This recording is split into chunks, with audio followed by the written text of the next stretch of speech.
Buddy, what a great crowd. Welcome to the May 15th meeting of the Planning and Zoning Commission. First thing we're going to do is have a roll call. James? Duval. Present. Francis. Present. Grunenwald. Norwood. Peterson. Here. Stangline. Here. Gorham. Here. All right. Do we have a volunteer to lead us on the pledge? Colin? Yes. All right.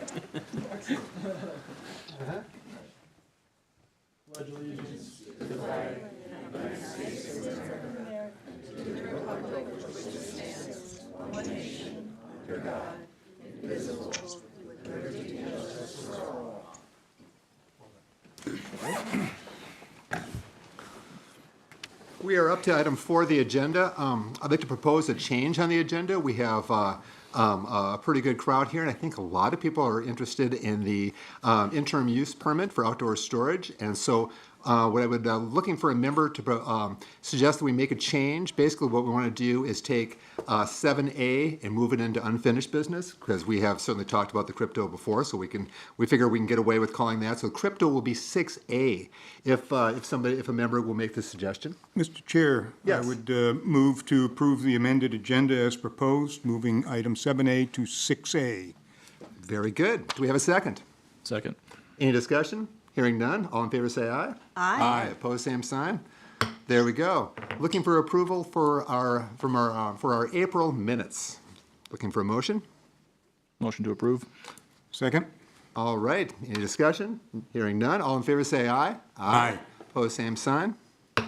Very good. That leads us right to 6A. And this would be, of course, the interim use permit for outdoor storage at 1918 Thesey Drive. And James, would you set us up, please? Yes, thank you, Mr. Chair. So Jerry Tang has submitted a request on behalf of VCV for an interim use permit for outdoor storage as a principal use to operate a crypto mining facility at 1918 TC Drive. Do want to make a correction on the findings of fact. On the east adjacent zoning district, it was changed in Crow Wing County from commercial heavy industrial district to rural residential 2.5. However, the agricultural use next to it has not changed, so just wanted to make the commission aware of that. So this property is in a general industrial zoning district. Zoning ordinance section 515-3 permits the operation of outdoor storage as a primary use as an interim use permit. The primary use of the property will be outdoor storage containers housing data mining machines and coolers. The building is considered accessory to the use, essentially just for a few office workers within the building. Crypto mining would be considered manufacturing and a permitted use in the district. So as Planning Commission remembers, the applicant was originally approved for an IUP in October of 2022.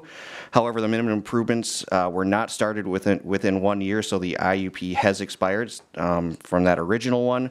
The original site plan contained 12 containers and 12 cooling towers that were 20 feet in length. The new proposed site plan includes 26 containers that house data machines and cooling towers on top that are 40 feet in length. The building, parking area, fencing, landscaping, and overall site has not changed. It's really the containers and the number of containers in there. The applicant is proposing an 8-foot tall chain link fence with privacy slats and barbed wire around the property. Privacy slats will be installed on the north side of the fence to screen the outdoor storage from the road.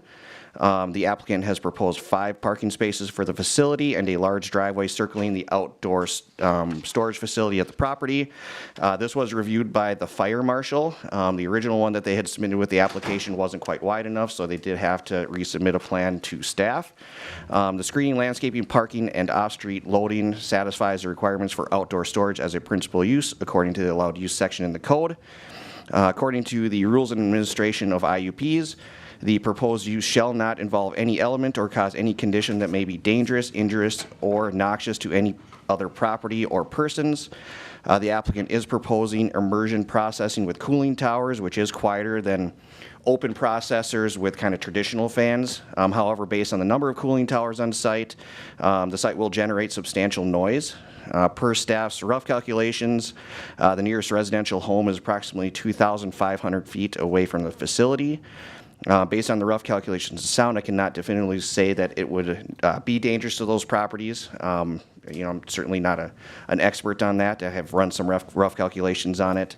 As of this writing, one party has contacted the Community Development Department about the interim use permit application and was concerned about the noise generated from the crypto mining facilities.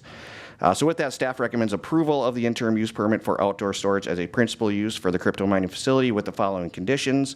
The Brainerd EDA approves a material change in the construction plans and extends the construction commencement deadline, so this does still have to go back to the EDA for approval.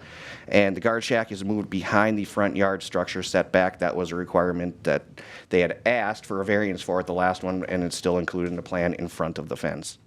So with that, I can open it up to questions. I know the applicant is also present online. Very good. Before we open the hearing, any questions for James? I'll just ask a quick question. When the EDA was considering this, James, did they look at environmental effects and noise effects and things like this? Was that part of their consideration when they looked at this? I did not watch that meeting, but I do not recall that being a major discussion. I think some of the major discussions is trying to figure out which company they were going to go with. There was a couple companies that were vying for this land, and from the power from Brainerd Public Utilities, I want to say that was probably a bigger discussion. Okay, I think it did maybe come up briefly, but That's helpful, thank you. Yep. All right, I'm going to open a public hearing at 6:06. And if the applicant is online, I would invite the applicant to talk a little bit about the project if they're with us. There you are. Yeah, hi. This is Matthew Feast from VCV. Jerry couldn't make it. He had an important conflict. I'm sure he would love to be here, but I think James did a great overview of the project. I think the main consideration here, like one of the key highlights, is that before we were contemplating an open air cooling. Immersion cooling is the, I guess, softest system that you can, have. One of my partners is also on the line. I'll pass it to him in a second. I know that, we did have some, sound tests and studies done that were done in basically the Middle East, where it's the harshest conditions that you can actually have. And, from my understanding, we would never be operating at like a full capacity on the chillers, given the temperatures of Minnesota. But we think this is we don't think the sound is going to be an issue. I would also say this project, we're going to be investing more money than previously thought, versus the air cooling. We're probably going to, just the build out cost of the infrastructure is going to be upwards of $7 million. And then all the equipment that's going to be housed in that, could be, another $15 to $20 million. So it's we are going to be investing quite a sum of money. I think it's great for the utility company as well. My calculations are that they'll make about $1 million, off the first annually off the first 25 megawatt pole, and 2 million, once that gets increased to 50 megawatts. And that's good for the community. It's good for the grid and, all the distribution lines. We're ready to get going on this, and we want to move quickly. And I think it's good for everybody if that happens. So I'll pass the baton to Alan, who can, he can talk about the, sounds, the sound study that we did. So Alan, are you available? Yeah. Yeah, Alan, what is your full name and who do you work for? my name is Alan Sun. I work for VCV at the moment with this project. I'm the project manager. Thank you. Yeah. Currently, I'm living in the UK, so it's midnight here. All right. Well, go ahead, and we'd like to hear from you. Okay, so I guess everybody is concerned about the noise. So we did a test in the lab. So the test shows that our 1 unit of the dry cooler produces about 72 or 73 decibel level of noise at 30 feet. So we calculated that a total number of 130 dry coolers on the site, and let's say at a distance about 2,000 feet, the noise level will be around 53 decibels when all the dry coolers are running at maximum power. But like Matt just mentioned, considering the weather condition in Minnesota, we don't think it will ever hit that level. So probably in winter, the dry coolers probably will not be working. In spring, we will imagine that will be, let's say, 20 to 30% of power. Only in those very hot days in summer, it will be running at higher speed. But again, I don't think it will go to the full speed of those the dry coolers. Also, Matt mentioned that immersion system is probably the quietest solution ever had for mining equipment. That's why we want to change the whole system into this immersion system, so it produces much less noise. All right, very good. I'm going to have you two gentlemen hang on. We'll probably come back to you with some questions. At this point, I'd like to open it to the audience for anybody who'd like to come up and speak. Just going to lay out a couple ground rules. When you come on up, your name and address. If you could keep your remarks to 3 minutes, that'd be terrific. If one person comes up and talks about one thing, maybe try another subject, so we just don't have it all, subject after people hammering on the same subject. And if you have questions, please direct them towards me. And with that, I'm going to open the floor. Anybody who would like to come up and speak, please, this is your chance. Don't be scared, we're nice people. Come on up. Are you? No, I'm just kidding. Hi, my name is Sarah Tisi. I am just about to be at 11687 Oak Ridge Road, Brainerd, Minnesota. So I am probably the 2,500 feet from the facility right behind. I think what a lot of us are concerned about is the noise. And when you look this up online, you see cities across the U.S., once these facilities go in, that you're seeing an outpouring of residents complaining about the noise, and it's affecting their health. I mean, imagine if you step outside your house and it sounds like your dishwasher's running nonstop. I know when he's doing these sound tests, I am not a sound expert, but I tried to crash course a little bit over the last week. There's a difference between high intensity sounds and low intensity sounds, frequency. And low frequency sounds, such as fans and motors, travel much farther distance than high frequency sounds. There are also studies about the density of these sounds. And again, I can't fully speak to it, but determining the density of it, when you're looking at a fan, it's the number of blades on it and a lot of other factors. So being able to determine how loud this is going to be at any of our houses is pretty hard to do on paper. So, I mean, my biggest concern is, should this get approved, if it is loud and it's affecting, our, quiet country living that we have now, what is it, what can we do about it? What kind of sound deadening improvements can they make on this? Basically, how can you protect us in that way from being able to live in peace? Very good. Thank you, Sarah. I appreciate Okay. that. Should Anybody I else? answer or who? Sir, hang on. We're going to let the people have a chance here, and then we'll give you a chance for rebuttal after we let the audience speak a little. Anybody else would like to come up and speak? Come on up. Hi, thanks for letting us hear our concerns this evening. I'm Shirley Tisi. I live at 11058 County Road 45. My concern is more to the effect of what this Bitcoin problem is causing as far as environmental effects. And these are statistics from 2 years ago, so it's probably even more now. But in 2021, global use it used 173 terawatt hours of electricity, more than most nations. It emitted 86 megatons of carbon. It's like burning 8.5 billion pounds of coal. And most of these entities use coal as they burn fossil fuels. Required 1.65 cubic kilometers of water. And that's another concern, that it's depleting groundwater. It's more than the domestic use of 300 million people in sub-Saharan Africa. And it also affects 1,870 square kilometers of land, 1.4 times the size of Los Angeles.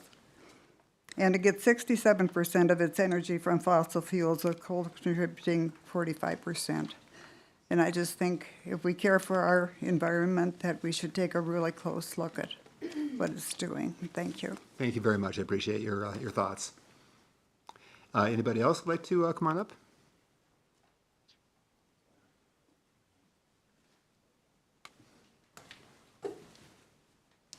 Hi, I'm Wesley Erdahl, and I'm probably the closest person to it because I'm bordering on the city industrial park. So if that's 2,000 feet, I don't really think it is, but I'm concerned about the noise at night. If this thing is operating day and night, 85 decibels, and you're trying to sleep, is going to be a really hindrance for us, because my wife has sleep problems already just from her blood pressure formulas and so forth. And to try to sleep with that kind of noise, we have the industrial recycling plant, within half a mile from us that makes a lot of noise, but that turns off at 5 o'clock at night or 5:30, and we don't have the noise at night. And this thing, as I'm told, is supposed to be operating 24 hours a day. And that is my concern, is this noise, and also the possible damage to the environment, both in water and the electrical consumption that would probably house the whole city of Brainerd, or more than that, if it wasn't used that way. Thank you. Thanks, Wesley. Anybody else? Don't be shy. Come on up.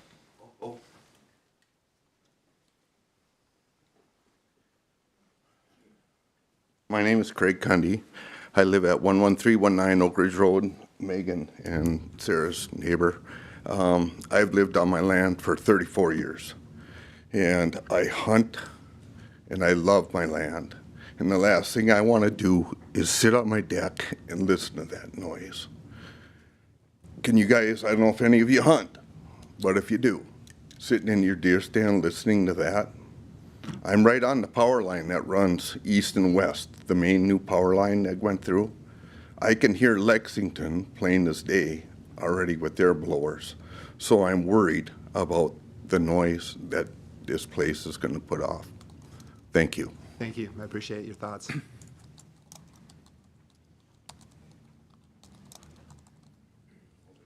I think we're going to do front row first, and then the gentleman. You're next. You're next. My name is Glennis Teesey, and I am the youngest of Harold and Elvina Teesey, who owned the land prior to the city. I'm here with my brother Clayton Teesey, and when my dad and mom sold the property, my dad was pretty geeked out, so to speak, about industry. He said, bring in industry, bring in jobs. And I don't know if any of you are old enough to remember my dad. My dad. Okay. He wanted jobs, and he wanted to improve the community, And my biggest concern is the health of the community. We all want to be healthy. And hearing Wesley talk about his wife's high blood pressure, there are studies about constant noise, and it was in an article regarding cryptomine noise, how the constant noise can affect the heart, the blood pressure, have detrimental effects. So what I'm asking is to please consider the health of the community, of the people in the area, if it's possible to have some noise barrier around this operation if it goes through to keep the noise out. That would so be appreciated.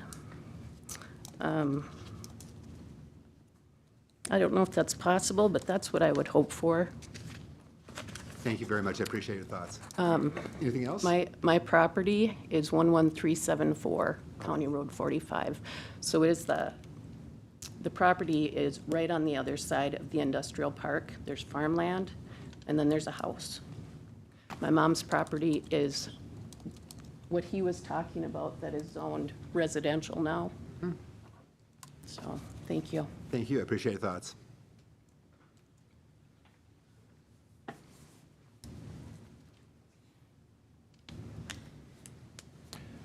My name is Gary TC. I'm at 12437 Oak Ridge Road. I have my farm straight east of the Crow Wing County Fairgrounds. And I too put up with the noise. I got many things coming from noise. I got this shooting range here that they shoot constantly now. I can hear Lexington with their fans blowing. Now I got Clowes with their Bitcoin deal going on, and it's not even hot. So I too, like Craig, I've been putting up, stuff has been getting shoved on us, and I come out at site at night. You don't have no peace and quiet. I don't care. I've been around decibels doing racing. He talks about the 50-some decibels. Just think about listening to that for 24 hours a day. I wish they could play that in here to tell you what the decibels are and the 83. It's loud. So please, guys and gals, take a really close look at this and give us some peace and quiet out at our places. Thank you. Thank you for your time. Hi, I'm Megan Bach. I am at 11633 Oak Ridge Road. I would be one of the properties within the 2,500 feet area. This would be, there's a field at the back of our property line, and then this property would be adjacent to that. So nothing to buffer that sound coming straight at our house. I have small children. My concern, again, is the noise. As others have said, prolonged exposure to noise, including this 55 decibels. I mean, it doesn't sound like it's a lot, but there are many, many, many, many studies on the health effects of residents that are in areas of high noise pollution, like airports or close to roadways. There's also studies on the effect of noise pollution on plant growth. It decreases the plant productivity. This is agricultural property surrounding it. There are a myriad of studies on how it also affects the animals. As many have said, this is also hunting land for a lot of us. It will drive out the game. There's many studies on how it even drives out songbirds because it covers up their noises so they can't communicate with each other. So I, again, plead with you to please take a moment, think about it. Can we do an environmental study or something to figure out what this impact is going to be? Because it is at a similar decibel level to oil fracking contingents. So it's something that there is research out there that is similar. As crypto is so new, there's not as much specific to it, but there are lots of impacts. There is also a recent study that was released by the White House on crypto mining in March. It would be great if you would take a look at it and see the impacts, because they have also stated that there's a huge impact to the health and welfare of people surrounding these facilities. Thank you very much. Who do we have next? Anybody else? Come on up, sir.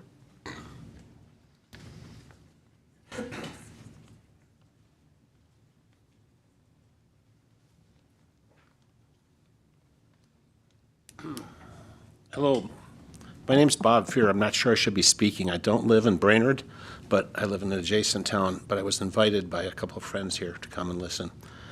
I have a background in facility engineering, retired facility engineering manager for a big drug company.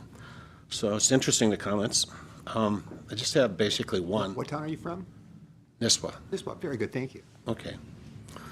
I don't want to speak for Nisswa here, but that's where I No, live. but we just kind of like to know who people are, all Yeah, that good stuff. so I've even been on planning and zoning before, hush. But here's my comment. There's been some concerns about acoustics, what level, what frequency, thermal loads, and also I haven't heard about stray light at night, you know what I mean? If you ever build a tennis court, you'll find out very quickly you've got to contain the light within the court. You can't have lights shining in your neighbor's windows and things like that. Yeah. My simple suggestion is that if it hasn't been done, that either the Planning and Zoning Committee or city planner or a contracted engineer establish a spec for all these possible forms of pollution for the project, saying it will not exceed these levels.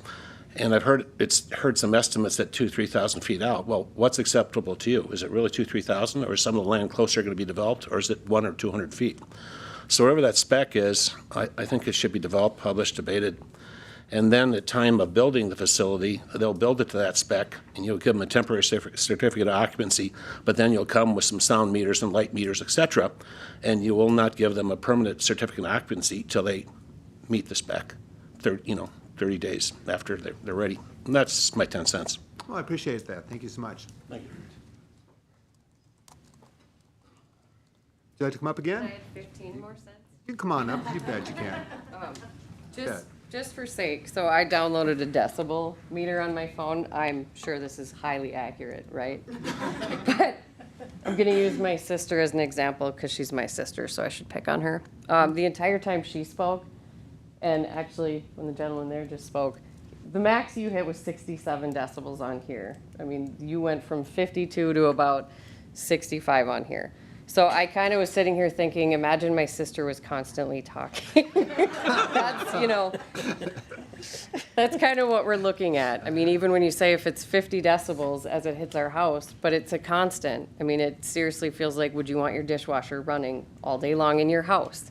For a little bit, not a big deal, but for a long time, maybe more so. The other question I would maybe have that I wanted to ask was, does VCV have any other facilities? Have they done this before and built these in the US to use as a reference? Are they one of these cities? Have they built any of these facilities that are in other states like Texas, Arkansas, where the residents are complaining? I mean, I just read also Arkansas passed some new laws on May 4th regarding crypto mining. Because again, there are certain states, if you look it up, I mean, Google it for 5 minutes and you see pages and pages of noise complaints and states backpedaling because they've let everyone in and now they're going, oh my gosh, everybody's complaining, like this is horrible, what can we do? And maybe theirs is really quiet and maybe they've studied this, but we just need to make sure that we're not gonna have to backpedal, is all I'm saying. I appreciate that. Thank you so much. Come on up, sir.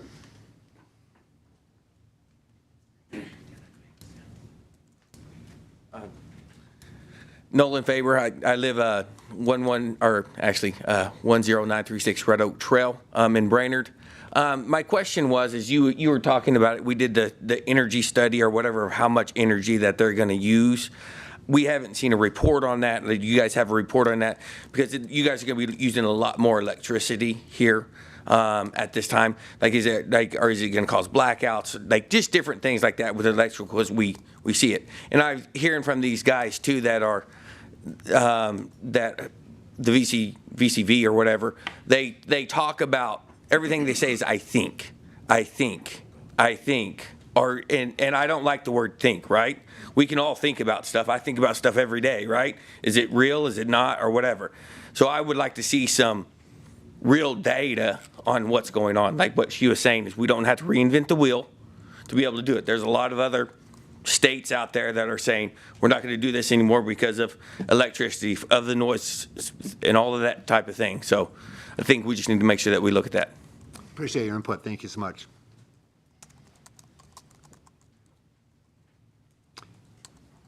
Wanted to add You have one more. You can come on up. one more thing that Excuse me. both So China, Name again, please, because Shirley TC, Say it again, please. Shirley TC. Shirley, thank you. Yes, that she's right about several states. Texas has banned it. China has banned mining, Bitcoin mining. There has to be a reason that that they're doing that. All right. Thank you so much. All right.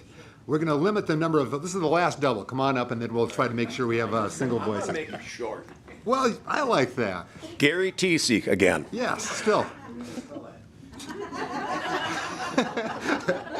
Thiesse, and it's pronounced just like the two letters TC. I want to just comment about the power too. I've known that they say that they're going to use almost as much as the city of Brainerd uses. Well, it's been brought to my attention that I don't know if the city thinks that, I don't know. What I've been told is that they're going to pull it right off the grid, so they aren't necessarily going to buy it from BPU. It's going to come off a grid. And supposedly, do they have first access to the power? I'm worried about how much power they're going to use, how it's going to affect us. That's what I'm looking at. Thank you. I appreciate that. All right, do we have any first-timers that would like to come up and step on up?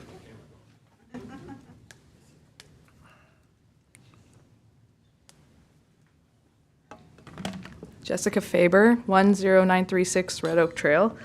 We're just off of Oak Ridge. These operations often pull so much electricity that then there's an increase in the consumers' bills because the high demand. So I'm wondering if there's a way that if this is going to go in that we can guarantee or some sort of price limitation to where, you know, the city of Brainerd's not going to end up footing the bill for, you know, the increased demand that's going to come from this, because we're going to see it on our end, and they're going to be making the money off of that. So I just would like that to be I considered. appreciate that. All right. Any other first-timers want to come up and contribute? Ask a question. Oh, well, I'll give you, come on up and ask a question.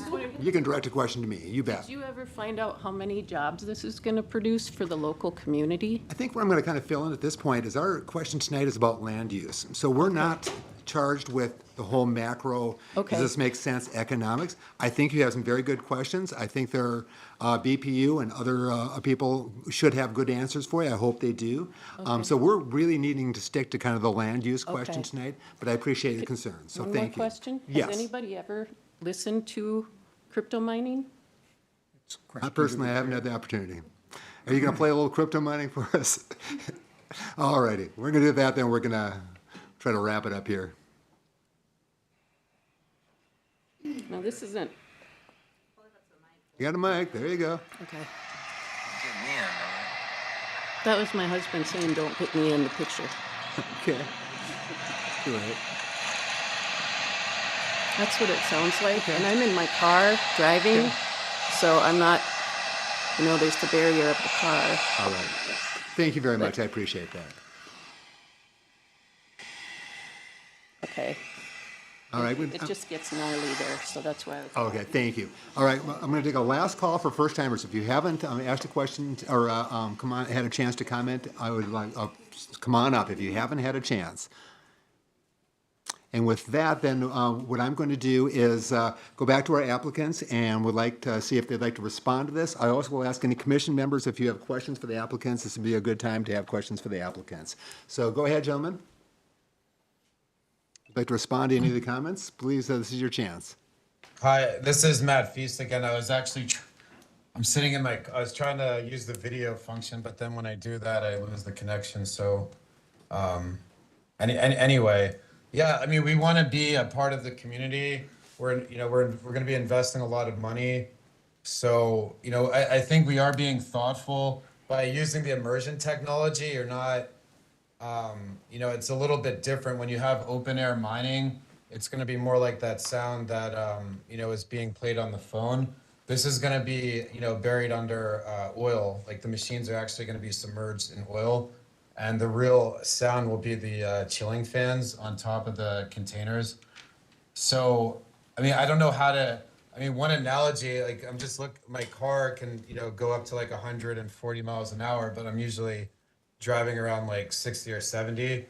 Given the climate, and that's what the 53 decibel level that Alan had mentioned, that's like if we're going full throttle all the time, that's what it would be at the 2,000 feet. It's, some months, especially in the winter, fall, winter, and spring, it'll be, I would say, I don't want to say zero usage because you need to circulate air, but it'll be very low.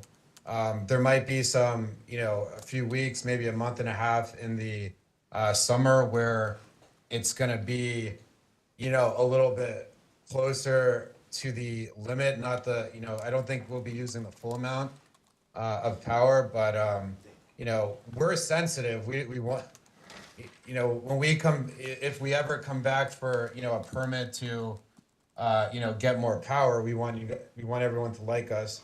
We're completely open-minded. If we need to, if the noise pollution is, greater than what we're saying, there are technologies, there's walls that you can put around the property. I think there's a 20 megawatt site that's already in Brainerd that uses some kind of wall, to reduce the decibel level. But I mean, that's my comment. The 53 is the worst case. That's, that's full maximum usage, which we don't think will, it's going to be a very short period of time where we would ever approach that. All righty, thank you very much. Does your partner want to comment at all, or? Alan, do you have any comments, or did I hit? Yeah. Like Matt said, we ourselves are very concerned about noise. That's why we chose to use this immersion system. The air cooling system, obviously, there are lots and lots of fans. We need to have those big exhaust fans to pull air out of those warehouse. And also those machines have their own individual fans. So imagine the thousands of fans running all together. That will create that big noise. But in immersion, when the machines are in those liquid, there's no fan at all. There's nothing, just the cooling fans on top of the container. And the cooling fans will be rotating very slowly most of the time during the year. So those dry coolers are very commonly used in office buildings, but we are just containers and they're less heat.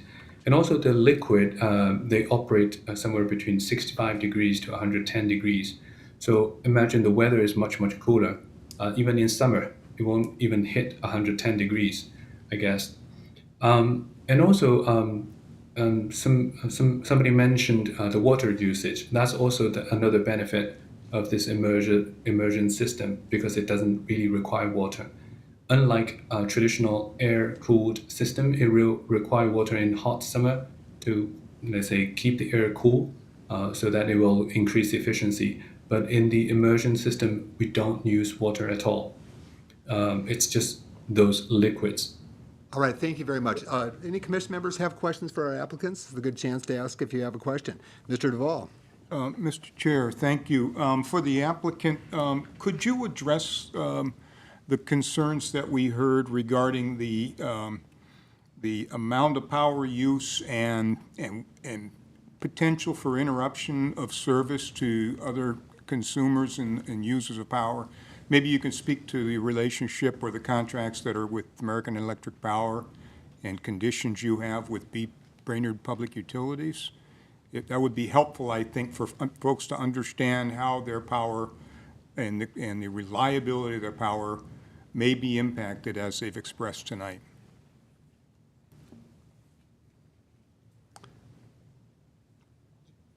You hear the question? Yeah, no, I heard the question. I mean, in terms of jeopardizing the power availability of the residents, I mean, maybe I'm not the best person to speak to that. I think maybe that's more of a BPU question. Okay, Mr. Chair? Yes, Mike. May I call on Patrick to maybe help address the questions about reliability of power? There's power being bought, transferred or transferred to the grid in Brainerd to this operation, and I'm sure there are conditions about where they stand in the priority of power delivery. If there's do you have a feel for that? Could you comment on that? Sorry, Mike, you asked the chair if you could ask the question to me, so I'm waiting for his response I'm saying first. yes. So I'm saying yes. I thought he had that. Didn't want to take your authority away, Don. Yeah, No thank worries you. at all. Been there, don't want to be there. To respond to your question, the contract that was signed with VCV directly identifies that they have an interruptible service. Case in point, last year on several occasions, with the current contract that we have with JFK, we interrupted their service, and they were asked to not operate during specific hours so that we maintained the service level, and we work with the MISO group and provide the power that way. As it relates to where we buy our power from, that's a contractual agreement that we have with the provider, and that is provides to all residents. They don't, or in businesses, so they're not buying it from the grid independently. Thank you. I recall previous testimony was provided that the power was being, there was a contractual agreement that they were buying their power from American Electric Power, AEP. So that may or may not be the same. That is exactly what it is. AEP is people that we buy our power from. Thank you. But it all comes from the grid. Yep, thank you. I've got a question for you, Patrick, as long as we're doing this. Has BPU invested any infrastructure specifically for these crypto projects? Are there any expenditures that are linked directly to supporting these projects? If there were, the VCV, JFK, we have contracts that identify that they would be responsible for all costs associated with that.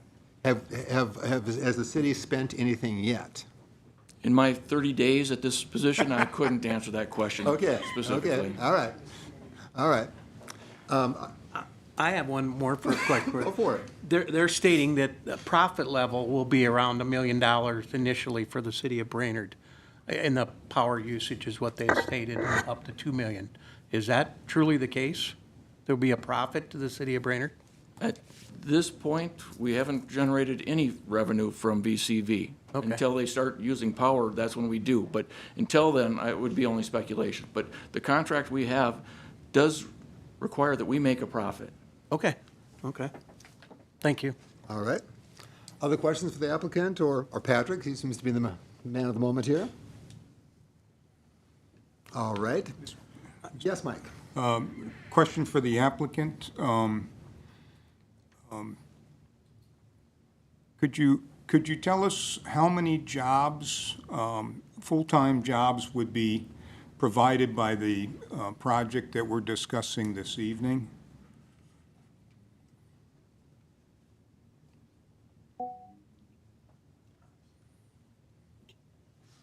So Matt, you want to take this?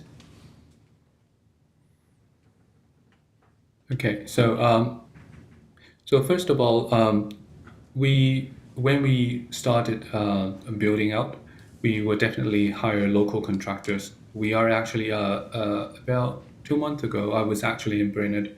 We were talking to local contractors, local electrical engineering companies.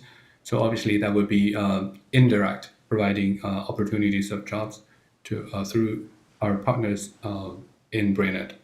And obviously, when we started operating, we need to hire security people. We need to hire people to fix the machines. We need to hire local engineers, electrical engineers.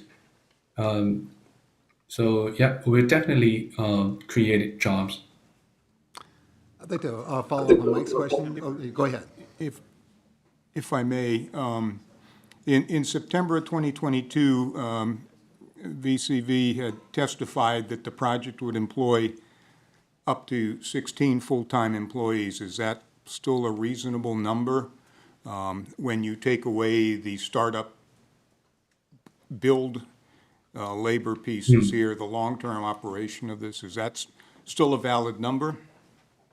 Yeah, I think in the long term, it's still a reasonable number. So we're building out the southern parcel of the whole land. We still have the northern parcel. So yeah, I think still it's a reasonable number. Thank you. Yes. To the applicants, couple of questions for you. Do you have any other facilities like this in the United States? One of the people in the audience did bring up that.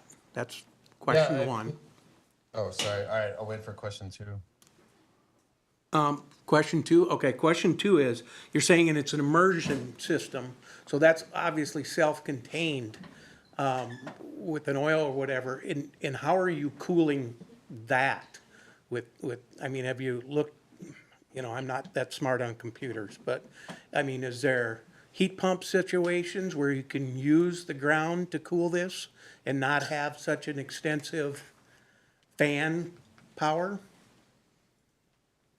So I'll answer question one, and maybe Alan or somebody else can answer the second question. So VCV did develop a 40 megawatt site in Spartanburg, South Carolina.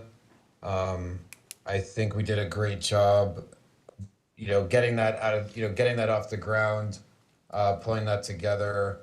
I think, yeah, I think we did a great job there.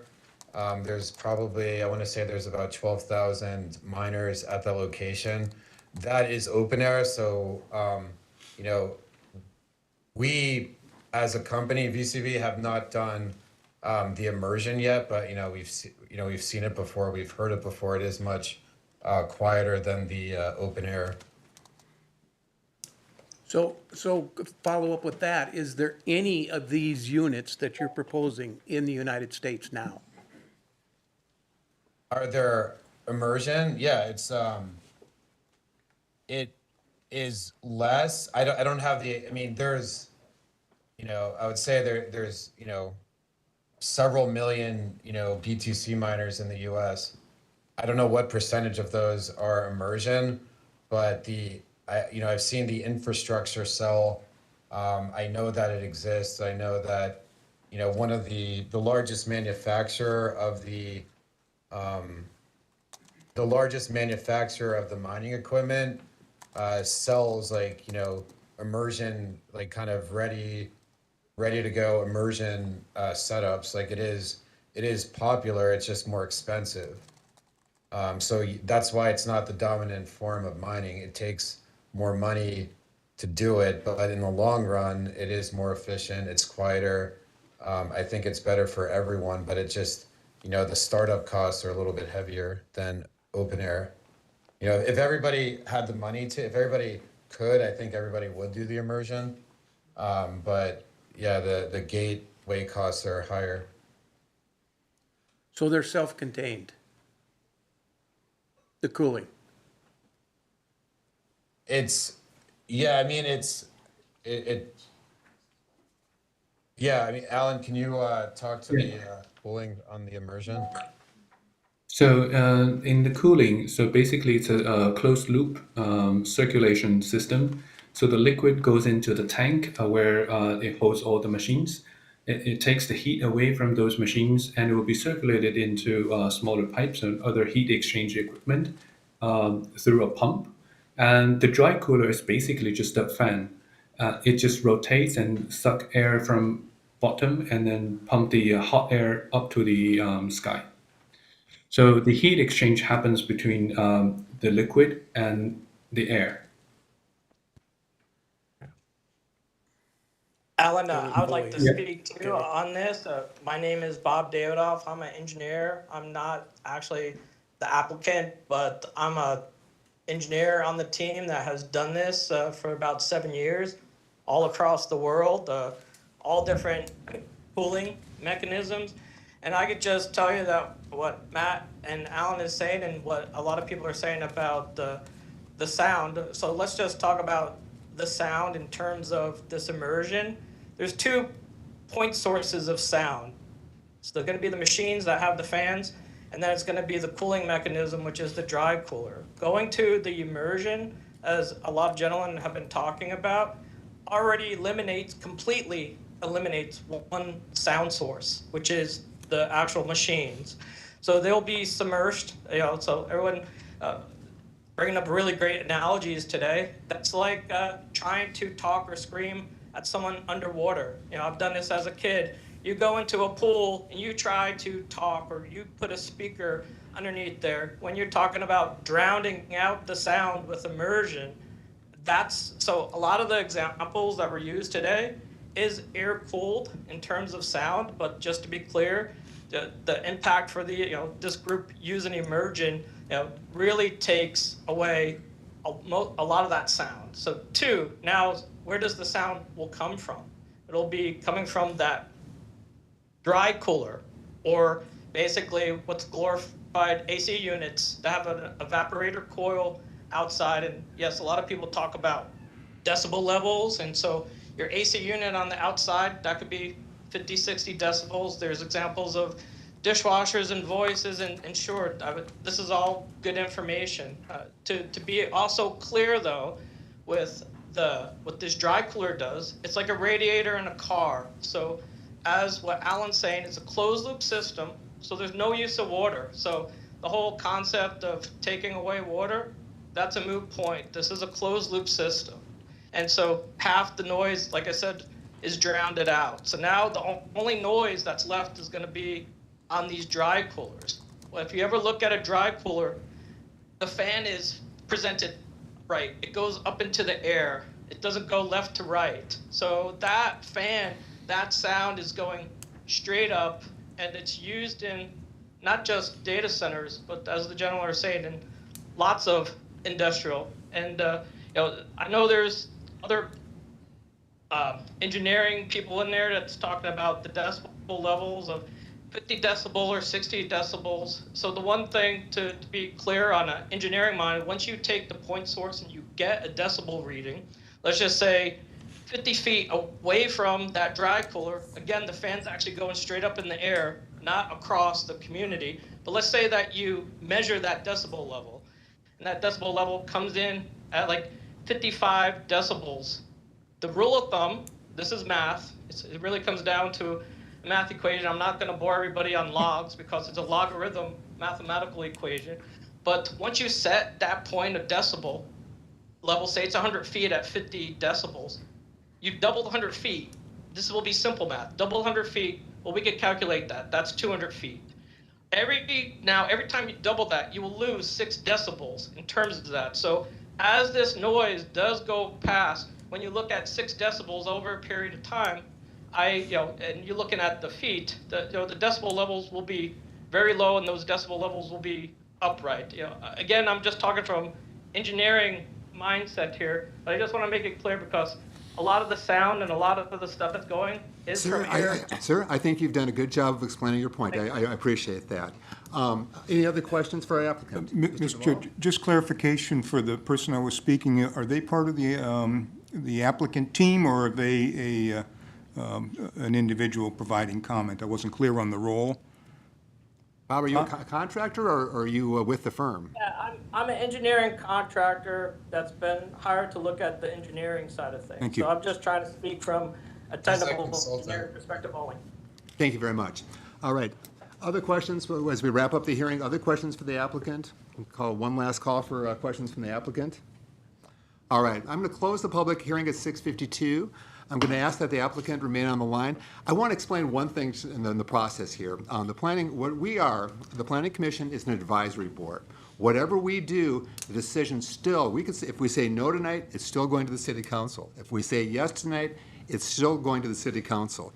So I just want to encourage you all to keep following the issue and understand that our role tonight, we're an advisory group. That's our position. We can't stop this, but we can certainly have input. And I just want to thank everybody for all the fine comments I've heard tonight. I really do appreciate it takes a little courage to come up and up to the mic and talk, and you all did great. So thank you so much. With that, I'm going to open it up to the commission and the commission members to start some discussion here. James. For the sake of the record, Commissioner James Norwood now present for the meeting, but I will be abstaining from discussion and vote for this because I wasn't present for the public hearing. Oh, okay. Very good. Mr. Kramvik. Yeah, just before, any more discussion, just wanted to clarify a couple things because this is a land use application. I think it was good for the public to hear some of the things about job creation. I know there's questions about how much money that Brainerd Public Utilities is potentially making from it, but those aren't really things for consideration tonight. That's maybe, more of an EDA standpoint when they were conveying the land.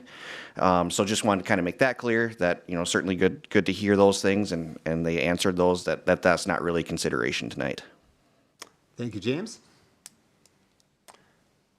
Other thoughts? Anybody else want to contribute anything to the discussion? I have one thing. Yes, go ahead, Colin. So this might just be me being newer to the commission. Do we have ordinances on, like visual screening? Do we have ordinances on sound screening? Turn to James on that. I couldn't quite hear that question. Do we have ordinances on sound screening? We do not. My understanding from the packet is the PCA, MPCA, they're going to take the lead on the sound, is that correct? We would have to, if there was an issue, could potentially contact the MPCA. From what I've seen, there aren't stringent rules from them on sound, but it would have to, if there was a complaint, the MPCA certainly could be called and could review the site. So it'd be complaint-driven, they're not going to be part of the permitting process, it's complaint-driven, that's when they That's step correct, in? yep. Okay, thank you, that helps. Excuse me, I did call the. Sorry, we've closed the public hearing right now, so hang on, I appreciate your thoughts, though, thank you. Yes, go ahead. Go back to James' question for you there. So being a land use ordinance is what we're voting on. So, I mean, there's definitely concern for sound from the audience, and honestly myself, because I think it's an issue. Can that be something that we follow into, or is sound not even anything we can? Yes, that is something that has to do with land use. Okay. That would be my biggest concern. Okay. Fellow board members would be. I'd like to know a little bit more, check these other units out maybe in the country that have got that, those cities, one in South Carolina they're talking about, have they had issues? Very good, good thought. Mr. Duvall, anything?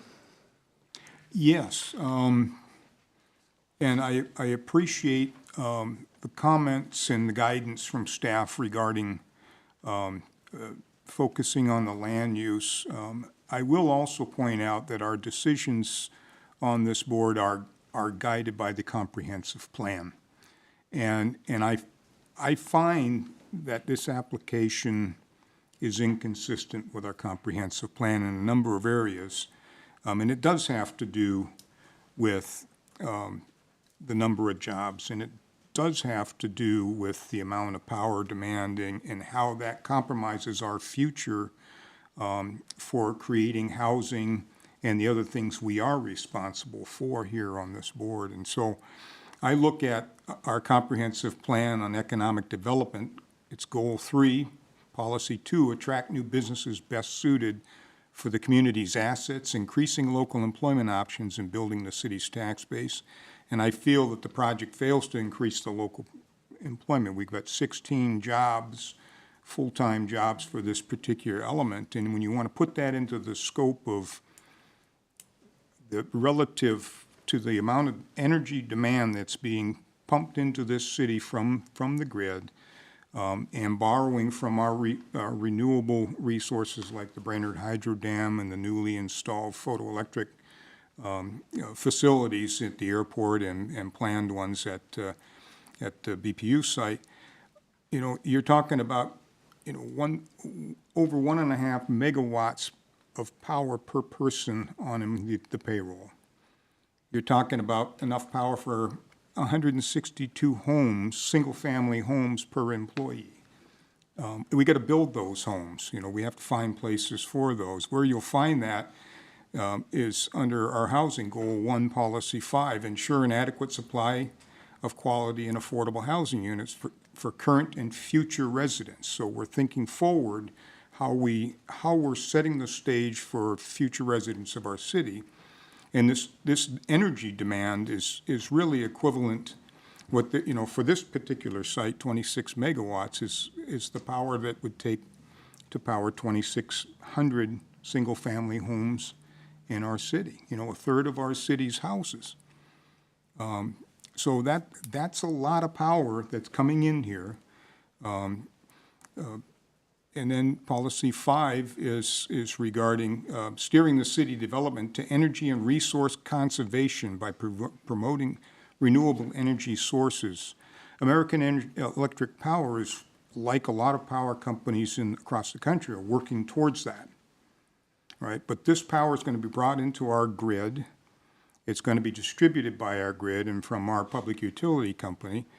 And it's reasonable to expect that that's going to be on our ledger in the future when we're being asked about trying to become climate or carbon neutral.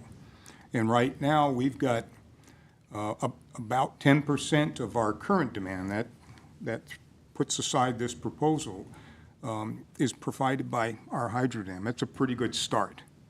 We got another maybe 15-ish% from solar capacity at the airport, maybe add another 1.3 megawatts to that. We've got we're making good progress towards, climate neutrality or carbon neutrality for this city. And then you throw this large demand into the mix, you're now setting us back or making us reliant on the progress of how much power we're importing into our city. I think that's important for us to think about.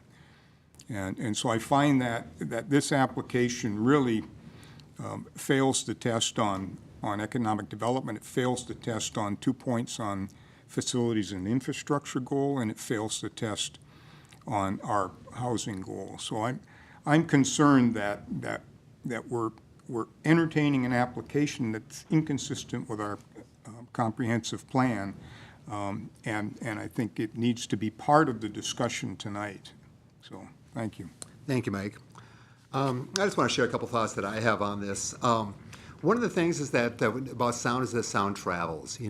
On a BIR weekend, if the wind's out of the north, you hear BIR everywhere. If it's out of the south, in town, you hear North Central Raceway loud and clear.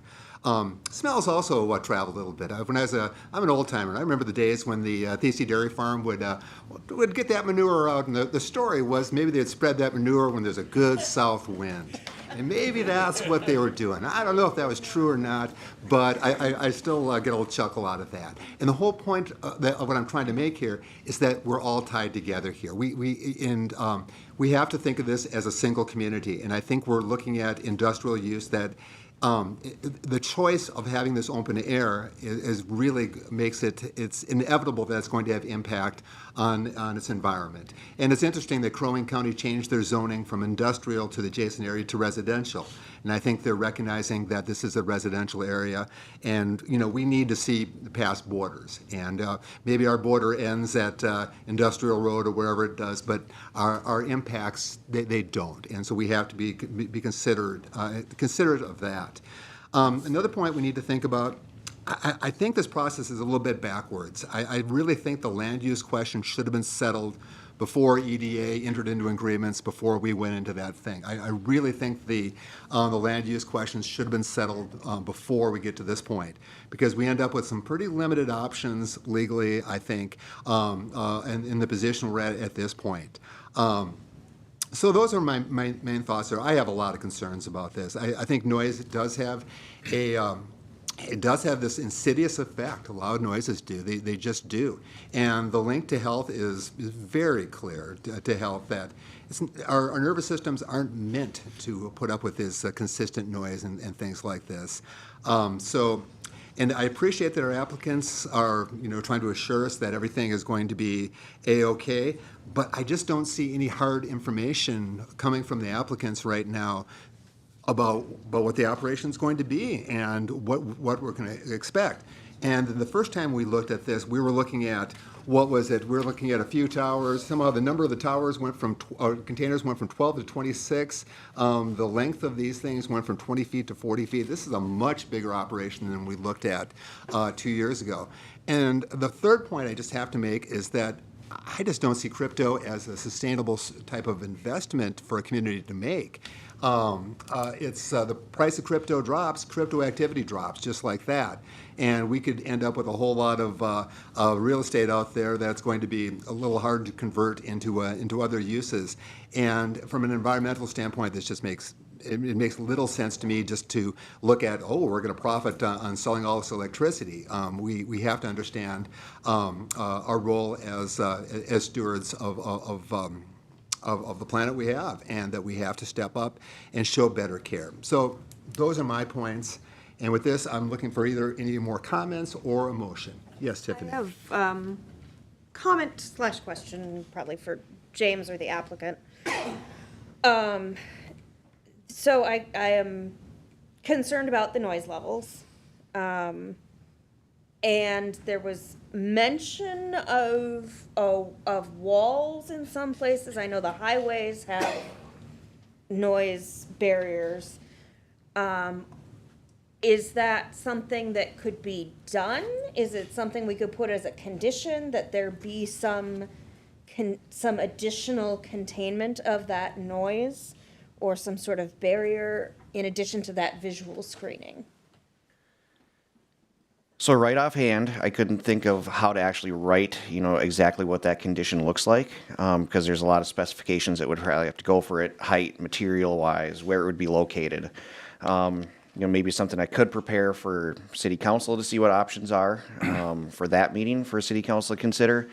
Do want to remind the planning commission that right now in our allowed use section, this is outdoor storage for principal use. Cryptocurrency is kind of a secondary part of it. So any findings tonight should probably be, maybe more related to outdoor storage as a principal use than to the crypto mining, but the crypto mining as an outdoor use certainly has some relation to it. Secondary, because it's an interim use, and it really is our only outdoor storage as a principal use for an interim use permit if granted by city council, there can be a change in the zoning ordinance to take an interim use permit away and essentially nullify the permit in the future if there were concerns. So, that is a potential, potential course because it's an interim use permit rather than a conditional use permit. Conditional use permits stay with the property forever. So if there were, issues in the future, city could certainly consider removing outdoor storage as a principal use in the industrial zoning district. Before that's done, you certainly work with the applicant if this were to be passed to mitigate noise issues before you'd remove the interim use permit from there. So there are a few recourse options with the interim use permit. James, we have some other interim use permits that we put dates on, that they have to come back and apply again. Is that something that we could do on this one? That's something that could be done on this one as well. Okay. That they could have to reapply for an interim use permit, then at that point you can check to, you could go to a neighboring property to see what sound levels are like. All right, very good. Yes. Mr. Chair, could we, as the next step, recommend a third-party sound study, the same way that we do shadow studies with like buildings in residential areas or downtown? I could be wrong. I'll ask James what he thinks of my idea, but I think the way you would word it is make that part of the conditional use, but part of one of the conditions of the IUP. Correct? Could studies be part of? Am I paraphrasing this right? Be part of an IUP? So that's something that city council would probably want to consider. If this is a recommendation before they'd actually vote on it. You'd have to probably maybe extend the time period with which an answer would be given. I don't know how that affects other contracts that VCV has currently. You do have to provide an answer to the applicant within 60 days. It can be extended within another 60 days by a certain reason. Could be a sound study. I'm not sure how long that would take to get something like that conducted. Does that help, Colin? But to put it as an actual condition, I'm not sure, because then how does that work then to come back for a reapproval or anything like that is something that really needs to be done probably before an answer is given, if that's going to be something that you recommend. Okay. Well, my thought is just that we have, residents, they think it's going to be loud. That's the concern. And the company thinks that it will be quiet. And I just think it's just tough for me to sit here and say, well, I can approve or deny based on not really knowing myself how loud it will be and what the effects will be. So, thank you. Other thoughts? Anybody feeling emotion? Do we, like I say, you were saying we can only kick this down the road so many times. And I'm just trying to think of anything besides a yes or no. We're stuck with yes or no. So I think really we're looking at a motion to approve or disapprove or to deny is what we're looking at. Unless somebody has more imagination than I do on what the next step might be.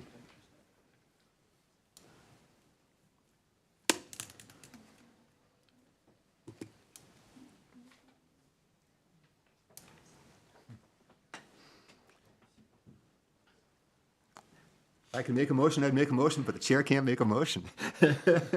You can, but I'll do it for you. Okay, thank you.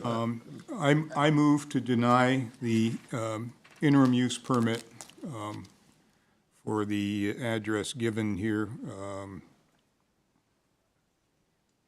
1918 TC Drive. Thank you. Second. All right, we have a motion, we have a second. Any discussion? Last chance, Tiffany?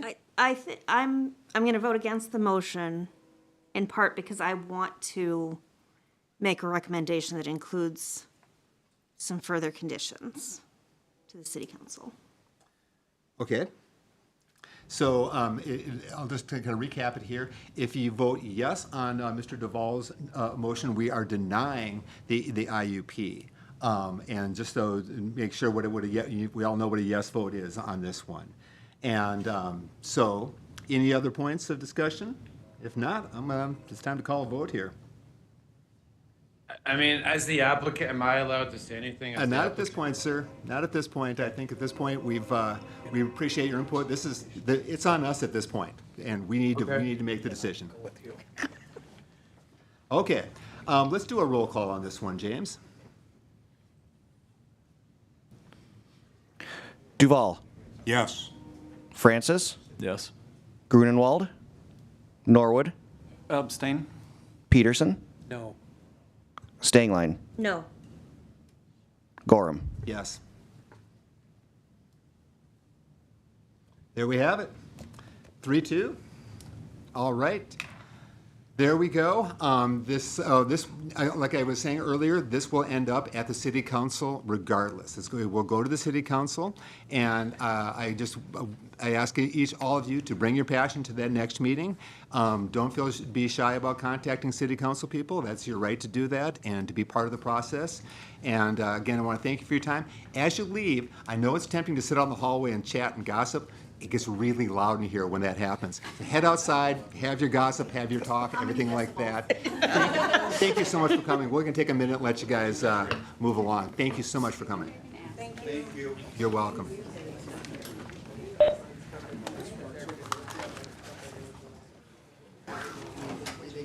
Shoot. No, it's okay. I'm going to be at the city council meeting anyway. You know what? It's that sound, that clicking sound.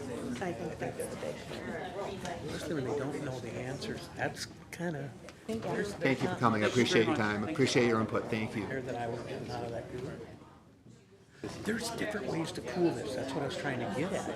If you do like heat pump situation, it doesn't consume any water, and the ground is a constant 55 degrees. So you put a well, circulate it, run that through their pumps, and you shouldn't have to have any fans. But not a computer. It probably is. Yep. But then you don't have to have any fans whatsoever. No. Well, I mean, they probably still need And the heat pump stuff could be done in the wintertime even greater because you're not using it for heat, you're using it for the cooling. So there are ways to get around total sound situations. Otherwise, there's got to be some sound baffles that can be placed 10 feet from these fans. Baffles? We can chat later. Like a baffle is what it is. All right. There's sound deadening things that are out there. You see them in gymnasiums, churches, all those things. They're there. All right, we're ready to move forward. James, the applicant, if they're still with us, would you like to discuss the next steps? I think we all know what's going next. Yep, so the next steps for the applicant, this will be heard at the May 20th City Council meeting on Monday, 7:30 p.m. in the council chambers. All right, very good. That leads us to this point. Now we are on to what is now 6B. We're going to take a look and at the short-term rental ordinance, and we will hold a hearing on that. James, would you like to set us up? Yes, thank you, Mr. Chair. So this has been worked on in the last couple Planning Commission meetings after it was kicked back from the City Council. So with the last discussion that Planning Commission had, staff made the recommended changes. One of them was to removal of the cap that limits an individual property owner to no more than 1 VDU in the city, increase the cap from 20 VDU short-term rentals to 40 short-term rentals allowed in the city while restricting 20 to the Main Street District and 20 to the Town Center District, allowing up to 2 short-term rental units in 4+ unit buildings, which then essentially remove the grandfathering clause. So with that, I can answer any questions, but staff recommends to conduct the public hearing for the proposed short-term rental ordinance and recommends approval of the ordinance. Any questions for James before we start a hearing? Hearing none, I'm going to open a public hearing at 7:14. don't really have an applicant tonight, but I'd like anybody that's present who would like to come up and comment on, I think this is a revised ordinance at this point. I think that's what we're looking at. And I just want to say on behalf of our group, we've worked really hard on this to try to learn how to be flexible on this and to listen to a lot of different voices, yet also be aware that this is an issue that we really, I think the feeling is we needed to take some action on. With all that being said, if anybody, it's open mic, if anybody would like to come up, name and address, and feel free to comment. Anybody online that would like to discuss this? There we go. Rick Badeau, 19868 159th Street, Elk River, Minnesota. I'll be short and sweet here. Very happy with the modifications, feeling good about the changes, like the increased, I think there's some parts in there about every couple years now you have to re-up and reapply and all those types of things. I think all of those moves are good moves for it. I will say that 40 units will be a lot for Brainerd from an Airbnb perspective. I don't think that will happen. I do not believe that Brainerd can sustain 40 units of Airbnbs. But that to me, it doesn't mean you shouldn't have it at 40. If you're concerned about that, there's no way that will work in the Brainerd area. That's all I have. Thank you. All right, anybody else for the public hearing? Yes, come on up. My name is Patty Bjorkland. I live at 4825 Oak Street in Baxter. I was invited to this meeting because this whole conversation has touched me in a variety of ways. I'm a mom whose son just qualified to buy, wants to buy a house, and he can't because he's a first-time homeowner. He can't afford it because the house that he can't afford, the investors sweep in and buy it, outbid him. So he's experienced that's going on in Duluth, but it's going on all over the place. My other concern is I would invite you to use as much restraint as you possibly can, because what's happening is I'm speaking for our neighborhoods. I don't know if you've lived next to a vacation rental. I have, and it's not fun because these folks come into the neighborhood, they're on vacation, and they're in vacation mode. They forget that the neighborhood is not. And we've had everything from people walking right in front of our picture window because, we had a view of the river. And I would just really recommend restraint. And not only about that, but what's happening to our neighborhoods. There's enough divisiveness in this world that people are turning from each other. Neighborhoods can be places where we can build unity. And if we don't know who our neighbors are, how do we do that? So I would hope that you folks would exercise some restraint. I noticed I was doing some reading today. I didn't realize that you had doubled it because I heard it was 20 in Brainerd. So I'm very concerned about that. Thank you. Appreciate your thoughts. Thank you very much. Anybody online or anybody else would like to speak at the public hearing? Seeing none, I'm going to close the public hearing then at 7:18. And open it for either questions for James or any discussion as a group. James has something. Yeah, just thought I'd clarify one thing. So from the last meeting, it was recommended to still keep 10 in their traditional neighborhood and 10 in the contemporary neighborhood. That's probably 60 to 70% of our entire housing stock for single-family neighborhoods. So it kind of limits still to 20 in those specific areas. We do, still have garden living, town center district that allows, for maybe more than that. But there are still some caps for a lot of our neighborhoods. Thank you. Questions, discussions? Yes. When will the functional first reading occur if this is approved? So the first reading would occur at the next city council meeting. And second reading would be the following city council? That's correct. Okay. All right. Well, if we have, of course, we've been discussing this as a group for a year, many months now. And so I think most of us are ready for our next step on this. I'd be looking for a motion if somebody is confident with the motion. Motion to approve. Mr. Francis has a motion to approve. Do we have a second? Second, Duval. Second, Duval. Any discussion? Seeing none, all in favor say aye. Aye. Opposed, same sign. There we go. What's the next step for our fledgling ordinance? Yep, so this will go to the next city council meeting on May 20th, and then the subsequent one after that. Because there's a public hearing at the planning commission meeting, planning on having a public hearing at city council for this ordinance. All right. Thank you very much. Appreciate your time there, James. All right, we are now moving on to 6C at this point, and we're going to look at, this is the cannabis ordinance that we've been working on. And James, you want to bring us up to speed on this? Yes, thank you, Mr. Chair. So as proposed, new commercial dispensaries would be allowed in commercial zoning districts and would be required to be located at least 100 feet from a school, residential treatment facility, or an attraction within a public park that is regularly used by minors, including playground or athletic fields. For the kind of these same conditions, a conditional use permit would be required for new dispensaries within 300 feet. As proposed, growing and manufacturing of cannabis products would be allowed in the general industrial zoning district by a conditional use permit. The commission also recommended that off-sale liquor be removed from the traditional neighborhood 2 district to align with the sale of adult use cannabis. And then the other change that was requested by the planning commission is that the TN3 district for both off-sale liquor as well as cannabis retail would be added as a conditional use permit in the TN3 district. So with that, I can answer any questions, but staff recommends holding a public hearing and approval of the proposed ordinance. All right, any questions for James before we open the hearing?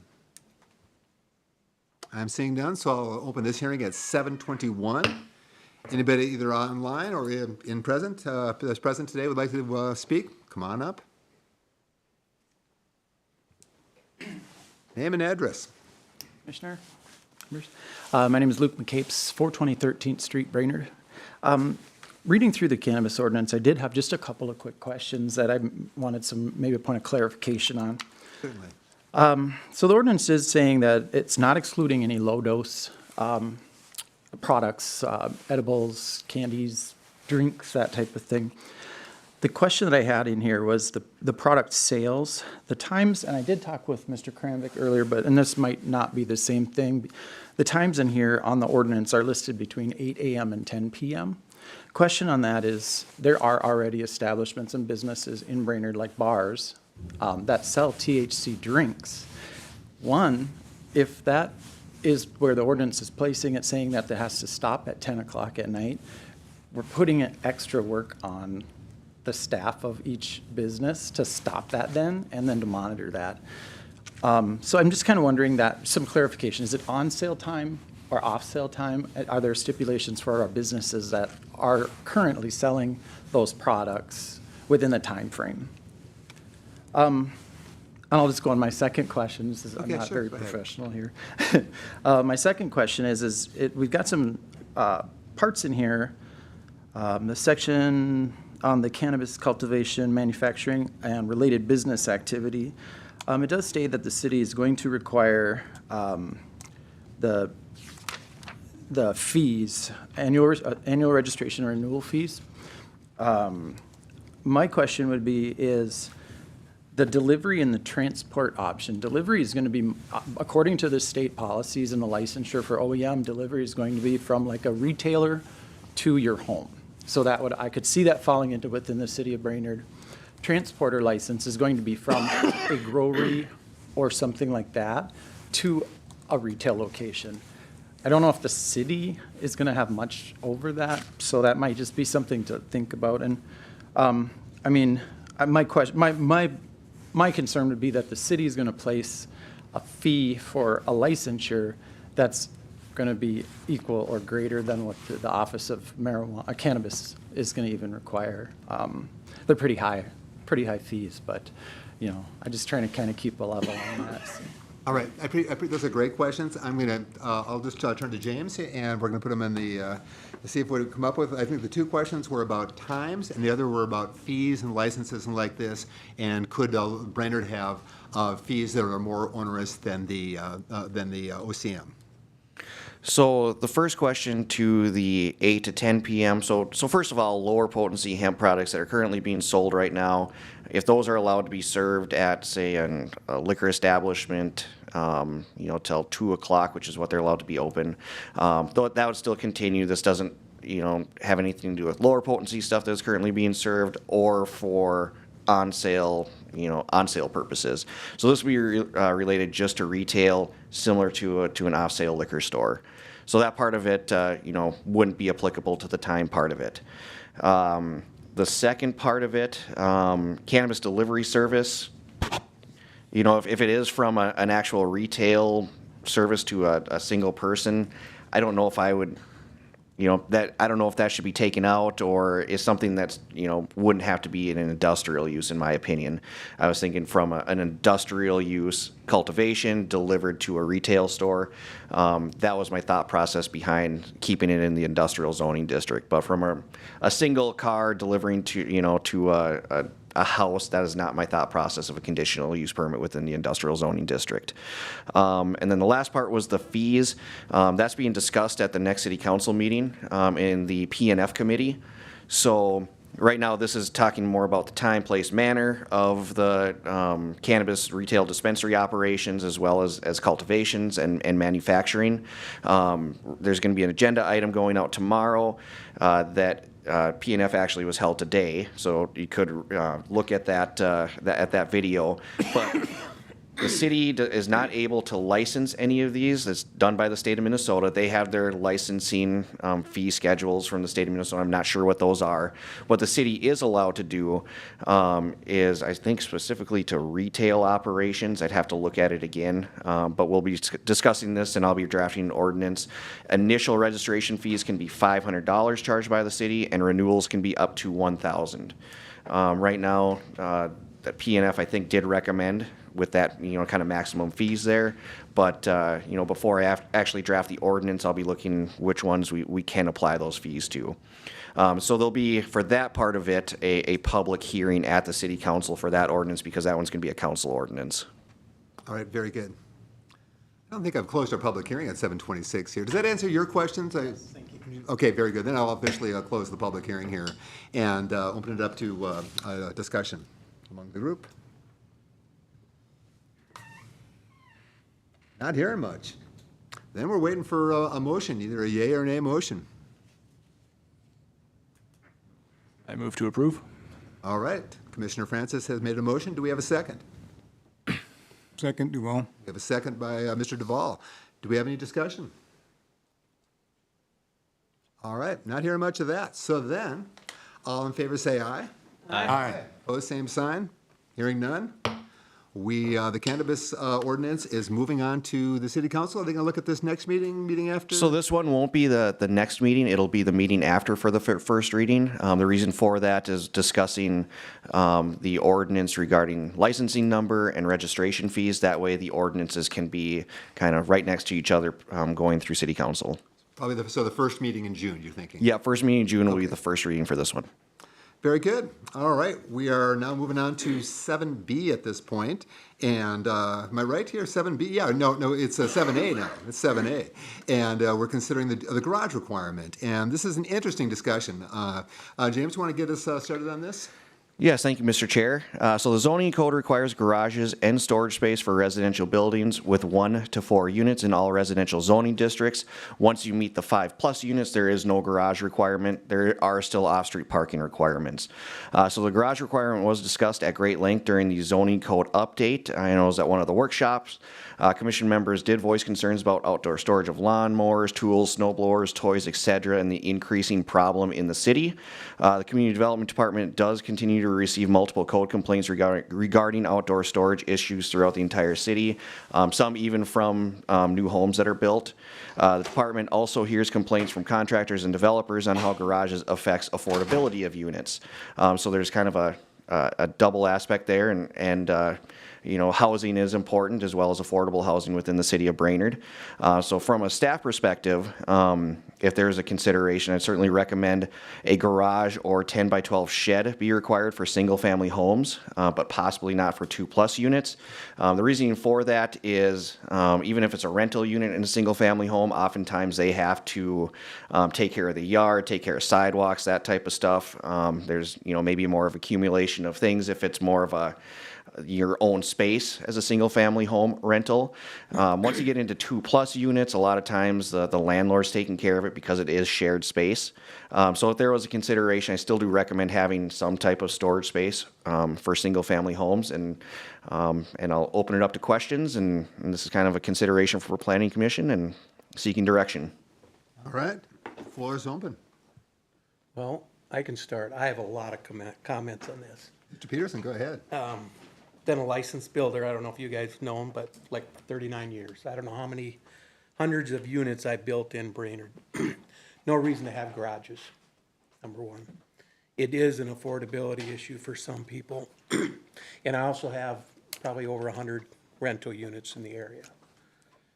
What we're finding, anytime that we have garages on the rental units, it's taking away from our parking, because unless they're attached, they do not use them. So we're having more issues with that than anything. The other thing is, if we don't, we've got, personally have 24 units over in Baxter that have no garages, built probably 7, 8 years ago, no issues there. No stuff outside, nothing. So not everybody has junk like I have, number one. And I think that really comes down to the house, the unit, the tenants, the landlords, those kinds of things. And it's still gonna be driven by complaint. I don't know how you ever get by that. I agree with James and the staff. I think for a single family, an 8x10 or a 10x12 would be good for those kinds of new homes. I'm just thinking of a couple example of homes I built for people in past years with no garages. Number one is they couldn't afford it, or they were gonna do it later just to get into it. We're talking about, affordability now for these homes. That's one way to do it. You can design a small house that 5 years from now, they can attach a garage to it. You just push it over to a property line. It's just that way from the beginning. And I don't think the shed should even be on a concrete slab. I think freestanding, so that you can go to Home Depot or all the different shed places out here, place it, and it could be moved as your needs change in this home, for example. Why it has to be on a permanent structure, I'm not sure. I think that's it in a nutshell for me. I just don't see the need for it, and if we're always talking about affordability, that is one way to make a huge difference in a home, especially starter homes. Definitely gonna be a difference in that. I think honestly, there's more things we can look at to do that too. And I can talk to James or bring it up in my board of directors at the end of the meeting or something. Very good, I appreciate your thoughts, that's great. Mr. Duvall. Mr. Chair, just kind of a question for Commissioner Peterson, please. Your comment was, I don't think I'm paraphrasing poorly, but you're saying there's not really a need to force garages. No. And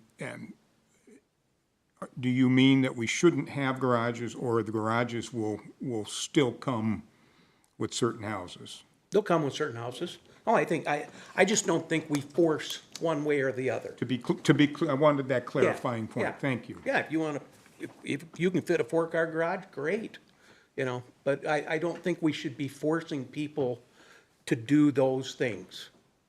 I just don't feel that there's a need for that. Yep. So I would concur with Commissioner Peterson's perspective that, that to one degree, the market is going to drive garages for a certain affordability group or a price point. To build affordable housing, there needs to be some way to be able to pull that down, and the way to do that is to remove walls and slabs. So to the point of, can we put, a freestanding accessory structure in lieu of a attached or detached garage, and maybe it has some anchoring requirements and things like that for windstorms or whatever. But I think that is probably the quickest way we can make a difference on housing affordability in the city of Brainerd, as within the tools that we have as a planning commission. So I like the idea of being able to pull that requirement out. I don't know that it's necessary to add additional kinds of language to try and steer it towards, you have to have it at this threshold and not at this, not, in other words, not an affordability exemption. Because I think, like Mr. Peterson, the market's going to drive garages at a certain price point. So I think we're on the right path by simply saying, let's just remove the requirement. Mr. Francis? Yes, I also agree with everything that Commissioner Peterson said. I think, the requirement of garages for smaller multifamily, but not for larger, is really kind of a tax on smaller developers in a way. If buyers and tenants value garages at the cost it takes to build them, then that'll be reflected in higher rents for those units, and developers and builders will build the garages. But if buyers and renters do not value them, then, the question of whether or not we should be forcing them to be built, well, I mean, yeah, I think there's there's certainly times, when you want to regulate kind of market, away from market equilibrium. But I do think in this case that the garages are going to drive up prices more than they're really valued by buyers and by tenants. And yeah, and if we're looking for more housing, even from smaller developers, then they're really running up against obstacles that larger developers don't, in terms of economies of size and scale, for financing and for just for trade contracts. So this additional barrier of a garage requirement would not be. I generally disagree with it. Yeah, very good. James? A question for staff. Recalling back as to the consultant, Haskamp, and potentially for other commissioners that were here for the revision, any major reason as to why Haskamp and Associates had suggested for the garage requirements? I can't say for certain on that one. That may have been, some conversations between our consultant and former community development director, David Chansky. I know it was discussed at great length at the workshop, whether or not there should be a requirement for this. I'm not sure of the original reason, whether, was it pulled out of a different model ordinance from a different city, something else, Swanson Haskamp worked on. However, it was discussed at a workshop whether or not to leave it in or not leave it in. And I think outdoor storage was probably one of the main reasons. Okay, and the main reason why I asked the question for commission's sake is if complaint-driven as to include, and being how we do things in Brainerd as complaint-driven, I don't know if that's necessarily the best way as for planning and future goal setting as to, because sometimes you end up with the extremes of both sides of that situation. And so as to best facilitate for where and how this requirement should be implemented or not implemented, I don't know if complaint-driven or the other extreme side of non-complaint-driven. I think everybody gets what I'm saying. I don't know if either, there should be a happy medium, and if I'll relieve myself of further comment on the subject. All right. Can I just? Yes, Mr. Peterson, please. To further that situation, I'm not going to name my address or whatever. We have an apartment complex in town that we have unattached garages. We're complaint driven from our tenants for us to get down there to clean it up, and parking is a huge issue. Out of the 12 garages, I would guess there's one car in them. And so therefore, it cuts down our parking because they don't use the garage, and it's full, and they still leave crap outside. So I don't know how you're not gonna have it. You can have $1 million home and still have crap outside and around. So I don't know how you're gonna regulate, you can't have crap. There's one thing I know, if people have storage, they're going to fill it, so. There is ordinance about having crap outside. And I'll chip in at this point and say that as up to like 5 years ago, it was not a complaint driven. There was a long period here where, yeah, the city car would drive up and down the alley and look and report things. Did I get reported a couple times? Yeah, I did. Did I deserve it? Most times I did. Not all times, but most times, yeah, it was time to get new siding. It was time to do this. It was time to take action on things. I think we're putting citizens in such an awkward spot that they're supposed to turn their neighbors in. I just think that's just so unfair. I do believe that people need to be responsible for their stuff and have either question whether how much stuff is too much stuff, or find appropriate places to park your extra vehicles and we have plenty of storage facilities, a new fantastic one going up out on 371. There's plenty of opportunities out there for you to park things. I would implore the city council to take responsibility and reverse the policy and empower staff to do enforcement. I think that would relieve staff of a lot of pressure, and it would make this garage discussion a lot, we could actually be talking about garages. Mr. Peterson, what you had to say, I think you're right on, that unless the garage is attached, people don't use it. That's what I see in my neighborhood too. I think you're right on with that. So those are my thoughts on it. And as far as the next step goes, I don't think we need to vote on anything tonight, but I think we do need to talk about, do we have some consensus on asking the staff to draw up some language for an ordinance? Any thoughts on that? Yes, I would be all for it. So, As how to word it, Mr. Chair? I don't know if we, James, do you need a formal, a formal motion? Would you like a formal motion tonight? Would you like it brought back? You know, it's a fairly simple ordinance. You know, if you want to get rid of the garage requirement and require a shed, you could maybe do a motion on that.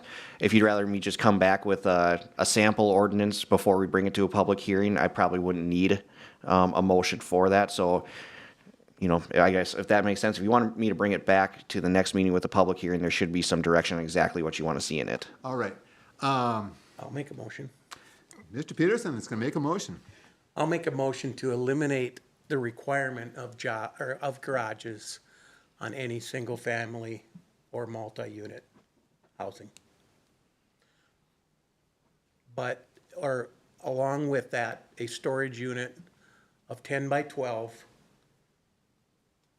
without a permanent foundation on single-family homes. Second. I'll second that for sport. Okay, so we have a motion, we have a second. I just want to ask a quick question for James. What is the rationale behind having a concrete slab for it? Is there any rationalization? I'm just trying to figure it out. Wouldn't need to. It's not a requirement of our current ordinance if you put a shed in. So okay, so we don't. So we probably just wouldn't put, you know, there's no reason for it. Anything in there anything extra that there'd have to be a concrete slab. Yeah, I'm just trying to figure out what the rationale for even talking about it is. Okay, good.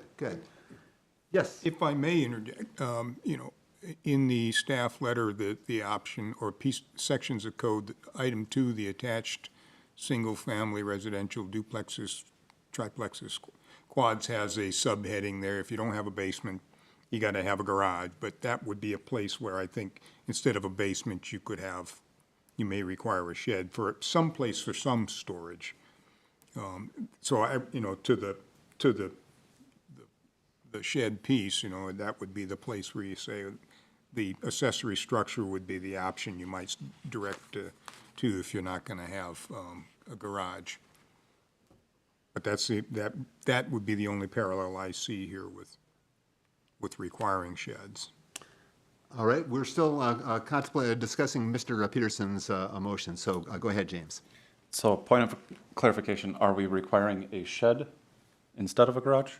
For single family? Yes, on single family, But not multifamily? not multifamily. James? I think it'd be an either-or option. You can either do a shed or a garage. Oh, yeah. Not a require a shed, but you Yes. can, either or. Okay. A permitted either garage or shed, or there is a requirement, if you're not going to have a garage, to have a shed? Exactly. That's what I meant. Okay.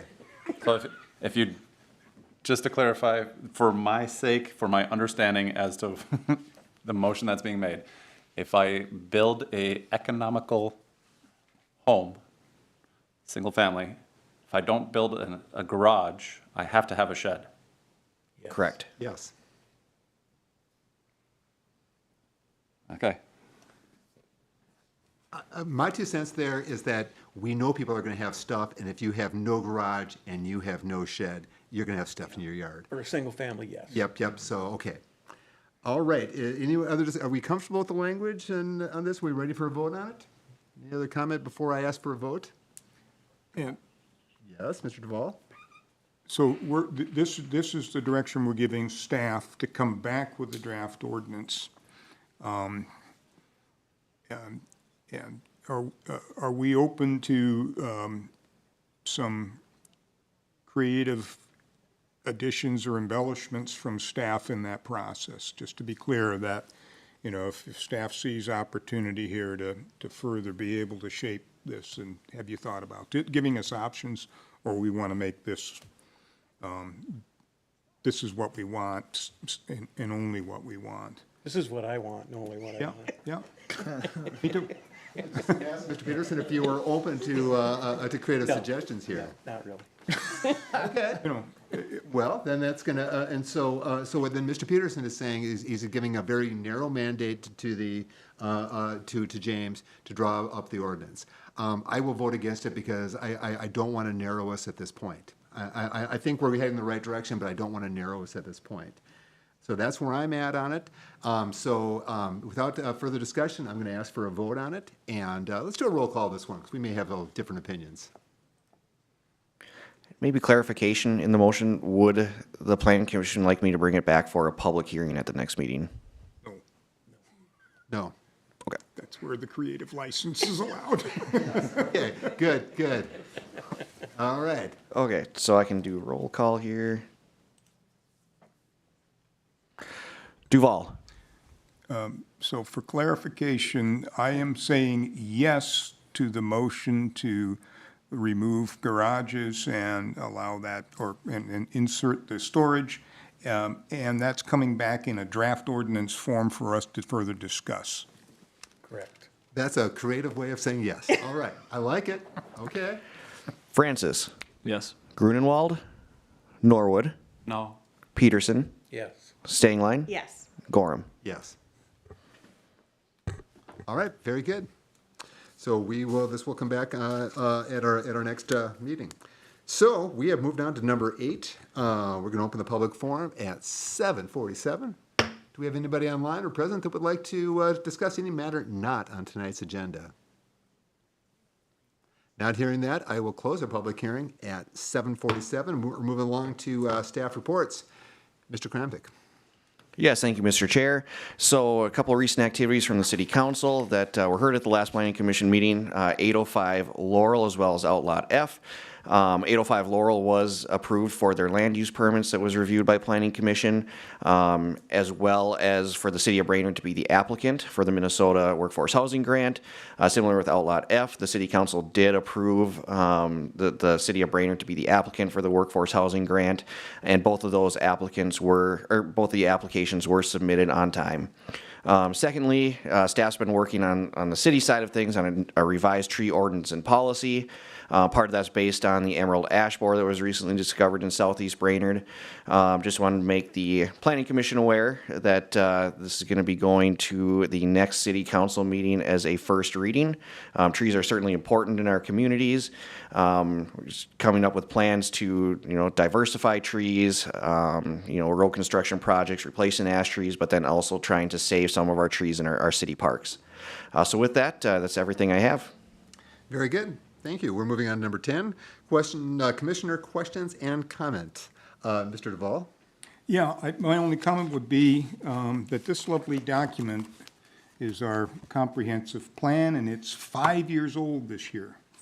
And Chapter 8 is about implementation, and the section summarizes the recommendations and policies, provides an implementation schedule that the city staff committees, planning commission, and city council can use to develop recommended timeframes for executing projects and initiatives. It's intended to provide a city tool that can be used to bridge the gap in planning and implementation. Ideally, The chapter would be used and revised annually at the annual budget meeting to align the city's planning priorities with its investment priorities. And I would love for us to spend a little time going through all of the sections here and, you know, how are we doing in our progress on the things that affect the Planning Commission?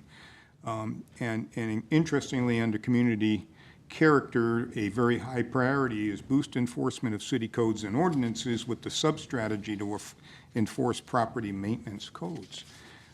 So we have things like that in here, and I don't know that we've taken the time ourselves to be able to look through and grade our performance, make recommendations to city council on some of these, as well as perhaps suggestions on what would be budget priorities that the Planning Commission would see under the comprehensive plan. So, I presume budget planning is already in motion for the city or soon to fire up here, and so it would be a great opportunity for us to be able to insert some of our thoughts into the budget process. So with that, hope everyone enjoyed the Northern Lights last Friday. Mr. Francis. Is there any interest in some kind of sound screening ordinance at all? Well, James, is it addressed at this point in our ordinance? Or I think what you're identifying maybe is a future area of discussion. Is that right? You're looking at a future area of discussion. Okay. And we can always put things on our agenda. James? Yeah, so we do have the itinerary. Things could be added to it, kind of changed around, so we currently have our itinerary. Some things to, kind of take into account is stuff that community development's working on, with the city as well. So we got a lot of ordinances that we're working on currently. Tree ordinance, next one we're going to be working on is a vacant building registry ordinance with city council. But yeah, so the next time that we do discuss, the itinerary could be at the next meeting if planning commission would like. We can certainly add items and reorder items on there. I do know sound barriers, a lot of times it can come up with conditional use permits. If you have a use that does maybe create sound or, is maybe an impactful use, those are conditions that can be added. But yeah, at this time, we don't have a particular ordinance requiring it. Mr. Francis, would you like to request that this be placed on a future itinerary? Yes. Would that There we go. discussion on that be placed on an itinerary? There we go. Good. Trying to wrap that up for you there. Tiffany? Nothing from me. Nothing. Mr. Peterson? I think another thing I'd like to look at would be some design standards on homes, too. We're trying to regulate, there again, sidings and multiple facades and different things where I don't know if that's necessary either. So just open a discussion on those kinds of things maybe in the future. Sounds good. That can be a great cause to housing also, when we have to do some of those things. And you can architecturally make things look pretty cool with shutters or different colored fascias and dormers and a lot of different things without spending a lot of money, like we kind of have to now. Very good. James? Despite the fact that staff already gave the report, can I ask a question of staff regarding the report? Sure. This is the commissioner's questions and comments. Any potential for within the tree ordinance to include flowering non-fruit bearing trees for boulevards?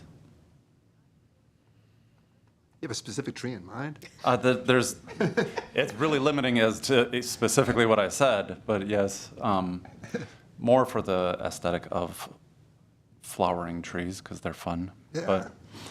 But they're oftentimes excluded from city ordinance by how much mess they make because they're fruit bearing. I believe it may be included, I don't have it in front of me, but it may be included in the next ordinance. If not, you can always, as a Brainerd resident, reach out to a council member. It's a first reading, and things can be changed from the first reading to the second reading at council because council is going to be conducting the public hearing on this one. Amen. All right. You can't have an apple tree now. He hates apples. For the sake of... Yeah. Unless All right, you I- have about it.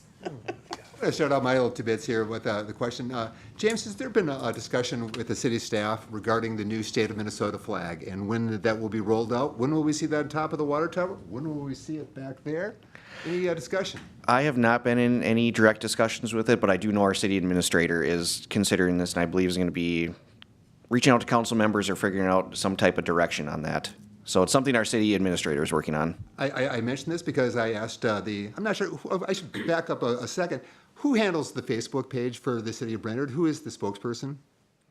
Typically, one of our administrative staff, Tony, is the one that handles most of the Facebook. They had a nice picture of the flags going up, and I don't think I would have even thought about the state of Minnesota flag going up, but there was a city worker with the old state of Minnesota flag putting it up the tower. And I just put a simple question. I said, when will we see the new state of Minnesota flag? And the response from the city of Brainerd was, our vendors don't have the flag available. And that was the response. And I shared a couple links of sites on the internet where the flags are available, and there we go, lovely flags like that. And so that's just my 2 cents worth. I think it's important. A lot of the comments that on there were like, well, people in Minneapolis can keep that flag to themselves and things like that. And I just kind of bristle at that provincialism like that. And I think I understand not everybody likes the flag. If you don't like the flag, go to the state legislature, change the rule, and that's what you want to do. I would just love to see us embrace that and move forward and not end up in the news being that one town that wouldn't put up the new flag, because I can see that happening. That's my 2 cents worth. That's all I got. Do we have a motion to adjourn? I'll make a motion to adjourn. Second. Second. Any discussion? Of course not. All in favor say aye. Aye. We're out of here. Non-debatable anyway. Can't talk about it. Yeah, well, You could try.